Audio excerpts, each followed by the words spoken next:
Olá, boa noite. Michel Temer passa o dia em conversa com aliados. Na pauta, a provável denúncia da Procuradoria-Geral da República. O presidente da Câmara, Rodrigo Maia, sinaliza que pode adiar o recesso parlamentar para votar a denúncia contra Temer. Em um e-mail, liga coronel à obra da casa de filha de Temer. Apontado como operador de Cunha, doleiro Lúcio Bolonha Funaro presta novo depoimento à Polícia Federal. Ex-presidente Fernando Henrique Cardoso sugere que a antecipação de eleições seria gesto de grandeza de Temer. Palocci pede absolvição ao juiz Sérgio Moro e cita Rodrigo Rocha Loures, ex-assessor da presidência. Você acompanha essas e outras notícias após o intervalo. Quem já quis tentar algo novo? Quem já se sentiu pequeno? Quem já achou que precisava fazer mais? Quem evoluiu? Quem se engrandeceu? Quem arriscou? Você tem muitos motivos para seguir em frente e um só banco. Bradesco, pra frente. Novo ensino médio. O que vai mudar? Vou continuar estudando geografia, história e filosofia? Claro, a Base Nacional Comum Curricular contemplará tudo isso. Eu vou poder escolher uma área de conhecimento? Vai sim. Parte do currículo será obrigatória e a outra parte você escolhe. As mudanças também valem para as escolas particulares? Sim, elas valem para todas as escolas do país. Novo ensino médio, aprovado por 72% dos brasileiros. Ministério da Educação, Governo Federal, Ordem e Progresso.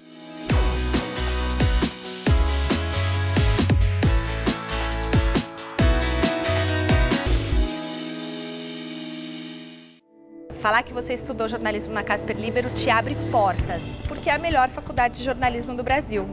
E sempre foi uma grande referência, desde quando eu estudava até hoje. Um dos motivos que me levou a querer fazer a faculdade Casper Libero foi a localização, que está na Avenida Paulista, está no coração de São Paulo, isso é maravilhoso. E também aqui tem a Fundação Casper Libero com diversos veículos de comunicação.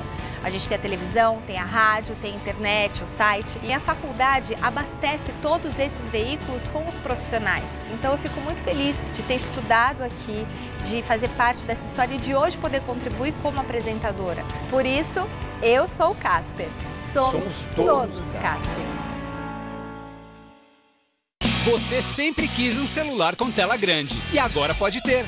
A promoção agora é o smartphone da telona voltou. Junte 5 selos e com mais 10 de R$ 29,99, você troca por um smartphone com entrada para 2 chips. Câmera frontal e traseira, internet Wi-Fi, garantia de 1 ano e tudo isso em uma telona de 5 polegadas. Aproveite! De 25 de junho a 9 de julho nas bancas. Jornal Agora, só o que interessa. Bonitinha, você acredita no poder dos anjos? No Todo Seu de hoje, a angióloga Mônica Bonfilho conta pra gente grandes curiosidades sobre esses seres místicos. Eles são os intermediários entre Deus e os homens e conseguem nos ajudar nos momentos mais difíceis. Na culinária, tem o melhor da cozinha paraibana. Eu ainda bato um papo com Marcelo Médici e o Wilson de Santos, que estão juntos em uma peça super divertida aqui em São Paulo. É a primeira vez no mundo que um homem pode fazer esses personagens. Todo Seu, hoje, 10h30 da noite. Como sempre, estou te esperando, então vem.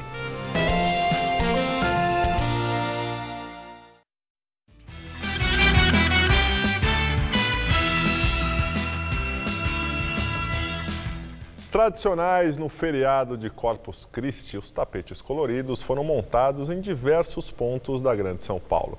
Na região central, 1,5 toneladas de sal foi utilizada para confeccionar o tapete da Praça da Sé. A missa campal na Praça da Sé foi celebrada pelo arcebispo de São Paulo, Dom Odilo Scherer. A celebração de Corpus Christi é colocar em relevo este alimento que nos fortalece na fé, que nos revigora, que é a nossa motivação de crer e esperar e anunciar o Evangelho. Milhares de fiéis acompanharam a cerimônia.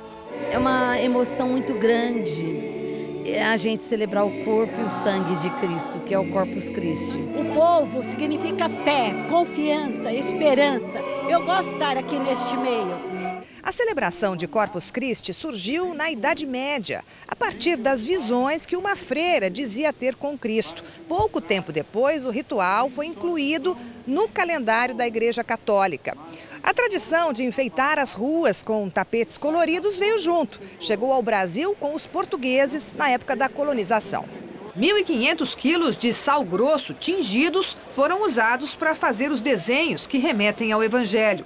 O tapete de 30 metros aos pés da catedral é confeccionado pelo 3º ano consecutivo, para resgatar no centro da capital um costume que prevalece no interior, especialmente na região sudeste do país. Neste ano foi feito por ex-moradores de rua, acolhidos por comunidades religiosas. Rafael é um deles. Recebeu ajuda para deixar as drogas. Ele conta que o trabalho dos 30 voluntários começou durante a noite de ontem e foi até às 3 da manhã, quando o tapete ficou pronto. Eu fiquei muito feliz, estou ajudando a festa, contribuir, achei muito legal. Valeu a pena ter acordado tão cedo? Valeu a pena, graças a Deus. Depois da missa, a procissão com a hóstia consagrada seguiu pelas ruas do centro, até o Largo de Santa Efigênia.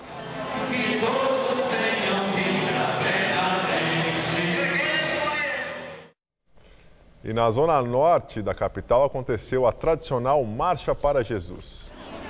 A caminhada começou na Estação Luz do metrô pontualmente às 10 horas e lotou as ruas da cidade. Ao som de louvores, a multidão foi conduzida por 8 trios elétricos em direção à Praça Heróis da FEB, Força Expedicionária Brasileira, em um trajeto de aproximadamente 4 quilômetros. Segundo os organizadores, mais de 6.000 caravanas de diversos estados brasileiros, incluindo Rio de Janeiro, Bahia, Piauí, Santa Catarina, Minas Gerais, Amazonas, Rondônia, Goiás, Rio Grande do Norte, Paraná e Rio Grande do Sul, marcaram presença na manifestação. Também vieram representantes cristãos do México, Portugal, Argentina, Paraguai, Israel, Estados Unidos, Índia, Nova Zelândia e de dezenas de países da África. Após a marcha, começaram os shows de música gospel.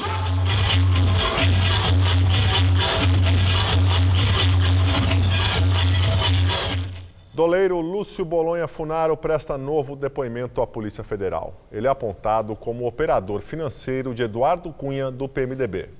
O depoimento ontem à Polícia Federal durou mais de 4 horas. Esse é o segundo depoimento do doleiro em um mês, necessário, segundo a PF, para esclarecer pontos incompletos. Na ocasião, Lúcio Funaro disse que o ex-articulador político de Temer, o ex-ministro Gedel Vieira, do PMDB, o sondou para saber se ele iria mesmo fechar acordo de delação premiada. De acordo com Lúcio Funaro, Gedel, um dos principais aliados do presidente, teria ligado várias vezes para sua mulher em busca de informações sobre os planos do doleiro. Em conversa com o presidente Temer no porão do Jaburu em 7 de março, o empresário Joesley Batista, da JBS Friboi, disse que estava pagando mesadas a Funaro e ao ex-presidente da Câmara, Eduardo Cunha, para que os dois não fizessem delação. Na conversa que foi gravada por Joesley, Temer teria dito: "Tem que manter isso, viu?" Em sua delação, Joesley disse que Gedel era o intermediário da JBS Friboi com o governo e foi substituído após pedir demissão em novembro pelo ex-assessor de Temer, Rodrigo Rocha Loures, também do PMDB. Desde junho do ano passado, Lúcio Funaro está detido no complexo da Papuda, em Brasília. Ele é acusado de ser o operador financeiro de Eduardo Cunha. O doleiro é suspeito ainda de ter intermediado um repasse de 4 milhões da Odebrecht para um grupo de políticos do PMDB próximos a Temer. Parte do dinheiro teria sido entregue por Funaro no escritório de advocacia de José Yunes, ex-assessor e amigo pessoal de Temer. Yunes deixou o cargo em dezembro do ano passado após vir a público a delação de Cláudio Melo Filho, ex-diretor de Relações Institucionais da Odebrecht. Os 4 milhões de reais faziam parte de um total de 10 milhões acertados em um jantar oferecido por Temer a Marcelo Odebrecht, ex-presidente da empreiteira, no Palácio Jaburu, na campanha eleitoral de 2014. O presidente nega qualquer irregularidade e diz que todas as doações foram registradas na Justiça Eleitoral. Polícia Federal encontrou na casa do coronel João Batista Lima Filho a cópia de um e-mail de 2014 que reforça o indício de que ele cuidou de pagamentos da reforma da casa de uma filha do presidente Michel Temer. O coronel foi apontado na delação da JBS Friboi como destinatário do dinheiro de Caixa 2 que seria pago a Temer. Na mensagem que o jornal Folha de São Paulo teve acesso, uma empresa de engenharia cobra a mulher do coronel João Batista Lima Filho, a arquiteta Maria Rita Fratesi, o valor de R$ 44.394,42 por serviços de reforma realizados na casa de Maristela Temer, filha do presidente. O imóvel, que fica no Alto de Pinheiros, foi reformado entre 2014 e 2015, quando Michel Temer ainda era vice de Dilma Rousseff do PT. O e-mail cita pagamentos pendentes referentes a novembro de 2014 por mão de obra, reembolso de material e complementos. A Polícia Federal ainda não conseguiu apurar o valor total da obra. O coronel, amigo de longa data do presidente, é investigado no inquérito aberto após a delação premiada da JBS Friboi à Procuradoria-Geral da República. Segundo o ex-executivo do grupo, Ricardo Saldi, na campanha de 2014, o PT repassou 15 milhões de Caixa 2 ao então vice-presidente para serem distribuídos no PMDB. Temer teria ficado com R$ 1 milhão para si e ordenado que o dinheiro fosse entregue ao coronel. Os documentos que relacionam Lima Filho à obra na casa da filha de Temer foram apreendidos na residência e na empresa de arquitetura e engenharia dele em São Paulo, a Argeplan, durante a Operação Patmos, deflagrada a partir das delações da JBS. Questionada pela Folha de São Paulo, a assessoria do presidente Michel Temer não respondeu por que o coronel Lima Filho cuidou dos pagamentos da reforma da casa da filha do presidente. Apenas afirmou que, na época da reforma, Maristela Temer tinha recursos para custear a obra. O coronel não quis se pronunciar. O presidente Michel Temer passou esta quinta-feira de feriado na residência oficial do Palácio do Jaburu, em Brasília. Ele se reuniu com aliados, como o ministro Moreira Franco, da Secretaria-Geral, e o presidente da Câmara dos Deputados, Rodrigo Maia. A equipe do presidente se prepara para a denúncia que deve ser apresentada na semana que vem ao Supremo Tribunal Federal pelo Procurador-Geral da República, Rodrigo Janot. A Polícia Federal tem até segunda-feira para concluir o inquérito que investiga o presidente com base no acordo de colaboração premiada dos irmãos Batista. Para que Temer seja julgado pelo STF, a Constituição estabelece que primeiro a Câmara dos Deputados deve autorizar a abertura do processo. O Planalto precisa garantir o apoio de pelo menos 172 parlamentares para barrar a denúncia. O presidente da Casa, Rodrigo Maia, do DEM, disse que pretende abrir essa votação o mais rápido possível e sinalizou, inclusive, que pode adiar o recesso parlamentar de julho. A pressa seria uma forma do governo garantir os votos necessários e não ser surpreendido com fatos novos das investigações.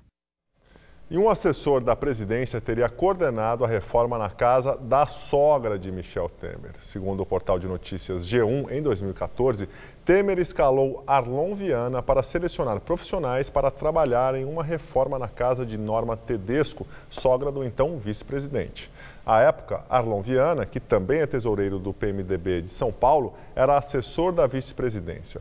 O Palácio do Planalto confirmou que o assessor indicou profissionais para a reforma. Viana primeiro negou a indicação, depois confirmou ter indicado um pintor. Sobre quanto custou a reforma, a assessoria presidencial disse que está fazendo um levantamento. Arlon não soube informar. Auxiliares do presidente afirmam que Temer pagou a reforma. E agora vamos ao comentário de política com José Neumann e Pinto. O Procurador-Geral de República, o Rodrigo Janot, parece não estar com muita pressa de pedir para investigar o Temer, não. Mas o Temer está louco que ele faça logo esse pedido para poder a Câmara votar e ele aproveitar e ganhar logo isso antes que apareça alguma novidade. Já apareceu aí o tal do Funaro, continua aquela perspectiva de uma delação do Palocci. O Temer quer resolver logo isso para evitar qualquer surpresa, qualquer fato novo, né? Por isso que o Rodrigo Maia já foi logo avisando que não vai ter recesso na Câmara caso o pedido da investigação seja feito. Ou seja, o Rodrigo Maia não está querendo o lugar do Temer, está obediente ao chefe. Só tem uma coisa, eu não vejo nada demais em acabar com o recesso. mas não para servir especificamente ao interesse do presidente da República, porque essa é a velha história do velho Estado brasileiro que está desmoronando por todos os bons motivos éticos do mundo. Eu queria que não houvesse recesso para que a Câmara trabalhasse para tirar o Brasil da crise. Tirar o Brasil da crise pode ser manter o Temer, pode ser não manter o Temer. Pelo menos da crise moral não tira, né? Manter o Temer, né? Agora, os deputados foram eleitos para representar o povo. O poder legislativo é o poder que representa o cidadão. Então, eles não têm nada que está folgando num momento grave como esse do país. Fazer isso só para atender o Temer, aí é de lascar, né? Bom, mas que seja feita a vontade deles, né? Eu volto aqui na terça-feira, direto ao assunto. Até! Agora as notícias internacionais. Subiu para 17 o número de mortos no incêndio no prédio residencial em Londres na madrugada da última terça-feira. 6 vítimas já foram identificadas e outras 11 serão removidas do prédio nos próximos dias. Segundo a polícia, o número de vítimas deve aumentar nos próximos dias, enquanto os bombeiros iniciam as inspeções pelos 24 andares da construção. E apesar de não ter uma lista oficial de desaparecidos, segundo os sobreviventes, pelo menos 24 pessoas que moravam no prédio ainda não foram encontradas. A polícia já abriu um inquérito criminal sobre o episódio e disse que não há indícios de que o incêndio tenha relação com o terrorismo. Nessa quinta, a primeira-ministra britânica Theresa May visitou o local e prometeu uma investigação adequada sobre as causas do incêndio. O edifício, construído em 1974 e reformado em 2016, ficava em uma área nobre da capital londrina e os moradores faziam parte de um programa social para famílias de baixa renda, que já tinham reclamado das condições do prédio. O presidente americano Donald Trump afirma que há uma caça às bruxas contra ele e nega mais uma vez que tentou interferir nas investigações da influência russa nas eleições americanas. Trump afirmou em seu Twitter que a acusação de obstrução de justiça faz parte de mais um esforço vazio de tentar ligar sua gestão aos russos. Segundo o jornal The Washington Post, essa suspeita já estaria sendo investigada pelo Departamento de Justiça do país. A tese de que Trump agiu para obstruir a justiça já tinha ganhado força na semana passada, após James Comer, ex-diretor do FBI, dizer em depoimento no Senado que acredita ter sido demitido por Trump para minar a investigação do FBI sobre a Rússia. Os serviços de inteligência dos Estados Unidos acusam o governo russo de ter orquestrado cyberataques contra o comitê de campanha do Partido Democrata e vazado e-mails para prejudicar a candidatura de Hillary Clinton. O Kremlin nega as acusações e o presidente russo Vladimir Putin disse que a Rússia quer estabelecer um diálogo construtivo com os Estados Unidos e que não vê o país como inimigo, apesar das novas sanções aprovadas pelo Congresso americano ontem. Voltando aqui para as notícias nacionais, o ex-ministro Antônio Palocci pediu a absolvição ao juiz federal Sérgio Moro na Operação Lava Jato e cita Rodrigo Rocha Loures, ex-assessor de Temer. As alegações finais da defesa de Antônio Palocci foram protocoladas na noite de ontem, último dia do prazo. Os advogados não citam o nome de Rodrigo Rocha Loures, mas fazem referência a um ex-deputado flagrado com R$500 mil em uma mala. O objetivo era confrontar a delação do ex-executivo da Odebrecht, Fernando Miliaccio. Aos investigadores, Miliaccio disse que o ex-assessor de Palocci, Branislav Kontik, recebia propina em uma mochila, que podia chegar a R$3 milhões. A defesa de Palocci entende que seria inviável que o valor mencionado pelo delator coubesse em uma mochila. Por isso, utilizaram o episódio da mala de Rocha Loures, que tinha R$500 mil de propina da JBS Friboi, para desqualificar a delação de Miliaccio. Antônio Palocci é acusado de corrupção passiva e lavagem de dinheiro. Segundo a denúncia, ele intermediava propinas pagas pela Odebrecht ao PT. Ex-executivos da empreiteira afirmaram que o codinome italiano, que aparece em uma planilha ao lado de valores, fazia referência a Palocci. Ele nega as acusações. No mesmo processo, são réus Branislav Kontik, o empreiteiro Marcelo Odebrecht e outras 11 pessoas. Em suas alegações finais, o Ministério Público Federal pediu a condenação de Palocci. A força-tarefa da Lava Jato cobra dos acusados 32 milhões de reais, valor correspondente à suposta propina paga pela empreiteira Odebrecht por contratos de fornecimento de sondas com a Petrobras. Com as alegações finais entregues, a ação penal contra Palocci está pronta para a sentença do juiz Sérgio Moro. Enquanto isso, o ex-ministro e seus advogados articulam para efetivar uma delação premiada. O acordo, se for firmado, pode abalar o mundo político e empresarial. É que, além de bancos que teriam se beneficiado do esquema de corrupção, Palocci também pretende citar alguns dos maiores empresários do país, como Joesley Batista, da JBS Friboi, Abílio Diniz, do Grupo Pão de Açúcar, e até o ex-presidente Lula. Palocci foi preso em setembro do ano passado, durante a 35ª fase da Operação Lava Jato. Desde então, está detido na carceragem da Polícia Federal em Curitiba. A defesa de Antônio Palocci ainda alegou que o ex-ministro da Fazenda Guido Mantega foi o responsável por autorizar os pagamentos ilegais feitos pela Odebrecht na Suíça aos marqueteiros petistas João Santana e Mônica Moura. A defesa não citou Mantega diretamente, mas usou trechos do depoimento de Marcelo Odebrecht, herdeiro da empreiteira baiana, que apontou a responsabilidade dele pelos pagamentos aos marqueteiros após 2011. Guido Mantega nega todas as acusações. Ex-presidente Fernando Henrique Cardoso sugere que a antecipação de eleições seria gesto de grandeza de Michel Temer. A posição de FHC consta em uma nota encaminhada ao jornal O Globo na manhã de hoje. O ex-presidente afirmou que mudou de opinião de que seria um golpe a convocação de eleições antes do término do mandato de Temer em 2018. No texto, ele diz que sua percepção sobre a situação política do Brasil tem sofrido abalos fortes. Para Fernando Henrique, falta legitimidade a Temer para governar e o país vive um tipo de anomia que é a ausência de lei ou regras. Essa mudança de opinião de FHC vem em um momento em que o PSDB, partido do ex-presidente, se encontra dividido e sob o risco de não ser uma alternativa eleitoral competitiva para 2018. Para que haja eleições antecipadas, é preciso que uma PEC, proposta de emenda constitucional, mude a Constituição no Congresso. E agora o comentário de Josias de Souza, direto de Brasília. 3 dias depois que o PSDB renovou o seu apoio a Michel Temer, Fernando Henrique Cardoso, presidente de honra dos tucanos, defende a antecipação de eleições gerais. Há menos de um mês, FHC dizia que antecipar eleições, ideia defendida pelo PT, seria um golpe. Mas o líder máximo do tucanato mudou de ideia. Ele agora avalia que, pelo andar da carruagem, pode haver uma erosão do poder, que levará as ruas a exigirem a antecipação do voto. FHC cobra espírito público e grandeza dos outros, sem dizer nenhuma palavra sobre o correligionário Aécio Neves, com a estatura já rente ao chão. A crise deixou o PSDB zonzo. Hegel, um autor que FHC aprecia muito, certa vez comparou a filosofia com a coruja da deusa Minerva, que carrega toda a sabedoria do mundo, mas só voa ao anoitecer, depois que tudo já aconteceu. No fundo, os tucanos estão virando corujas inúteis. Podendo mudar a conjuntura, preferem se especializar na lamentação depois do fato. Boa noite.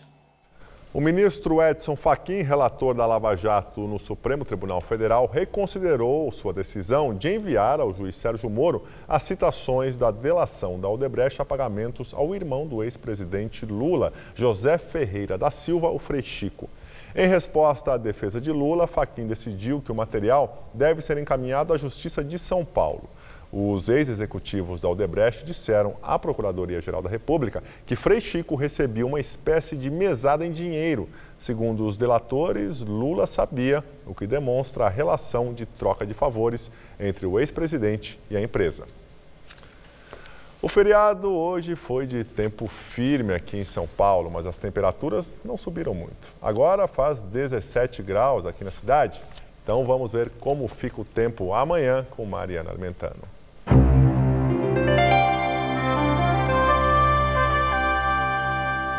Para toda a Grande São Paulo, a previsão é de muito sol e tempo firme e deve até esquentar nos próximos dias por aqui. Nessa madrugada teremos mínima de 13 e máxima amanhã à tarde já de 24 graus, um pouco mais quente em relação a hoje. E tanto no sábado quanto no domingo, a máxima prevista é de 25 graus por aqui, ainda sem nenhuma gota de chuva. O juiz Sérgio Moro autorizou que o ex-vice-presidente da empreiteira Engevix, Gerson Almada, fale na Operação Lava Jato. O executivo pediu à Justiça para prestar esclarecimentos nos autos da denúncia do Ministério Público Federal sobre propinas de R$ 2.400.000 da Engevix e UTC para o ex-ministro do governo Lula, José Dirceu. O petista teria recebido os valores durante e depois do julgamento do mensalão, ação penal em que foi condenado. Sérgio Moro determinou que a Polícia Federal ouça o executivo em 10 dias. Gerson Almada já foi condenado em 2 ações penais na Lava Jato.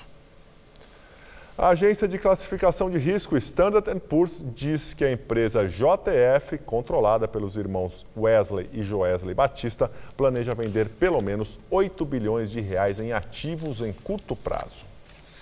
2 empresas já estão em processo de venda, a Vigor Alimentos e as linhas de transmissão de energia.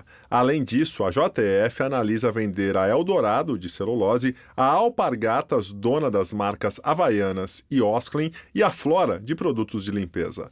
A informação consta no relatório da agência de classificação de risco Standard & Poor's, que atribuiu as notícias sobre a venda de ativos à administração da empresa.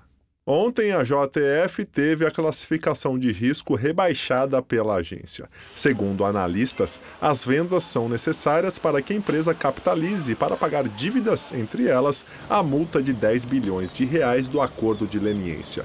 E hoje a JBS comunicou que o presidente da Vigor, Gilberto Chandó, vai substituir Joesley Batista no Conselho de Administração da JBS. Joesley renunciou ao cargo no dia 26 de maio, após fechar o acordo de delação premiada, que incluiu gravação da conversa com o presidente Michel Temer. Esta semana, Joesley prestou depoimento à Procuradoria-Geral da República em Brasília sobre as denúncias da Operação Bullish. Ele é investigado pelo uso indevido de informações privilegiadas por parte da JBS Friboi em transações do mercado financeiro. Agora vamos ao comentário de economia com Denise Campos de Toledo. O Brasil enfrenta uma crise política que poderia ocasionar efeitos mais negativos para a economia. Porém, por enquanto, o que se vê é um até saudável descolamento. O mercado financeiro vem tendo um movimento relativamente tranquilo. A bolsa caiu um pouco, teve redução de movimento desde a delação da JBS, mas o impacto para por aí. O dólar avançou, mas nada muito expressivo. Ontem ficou em R$ 3,28. Isso afasta o maior risco para a inflação, que viria das pressões cambiais. A inflação segue em queda, o que pode fazer o Banco Central manter o ritmo de corte dos juros, mesmo no ambiente de mais incertezas. Até porque as reformas, ainda que de uma maneira mais lenta e vacilante, seguem em tramitação no Congresso. A atividade tem apresentado sinais de reação, como o comércio e serviços no mês de abril, que reforçam a ideia de recuperação gradual. A crise atrapalha? Sim. Afeta decisões de consumo e investimento? Certamente, mas pode não comprometer a reestruturação da economia, que ainda sente muito mais os efeitos de erros de gestão do que da crise política. Ainda tem as inevitáveis dificuldades de retomada após uma recessão histórica que teve vários focos de deterioração. O governo não tem muito como agir diretamente sobre o nível de investimentos pelo desequilíbrio fiscal. Não se vê uma reação mais rápida do consumo por fatores como desemprego e endividamento elevados. Mas se houver mesmo um certo descolamento da crise política, a atividade econômica pode seguir em recuperação, ainda que leve um tempo maior para produzir resultados mais perceptíveis. E é bom que haja descolamento mesmo, porque as indicações são de crise política prolongada. Ainda tem muita coisa para sair das investigações e delações. Eu volto na segunda. Até lá.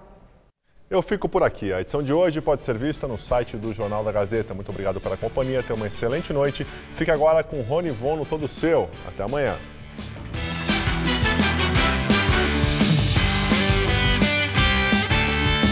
Participe da prova ciclística 9 de julho. Inscrições abertas no site gazetesportiva.com/prova 9 de julho. Assista agora. Todo Seu.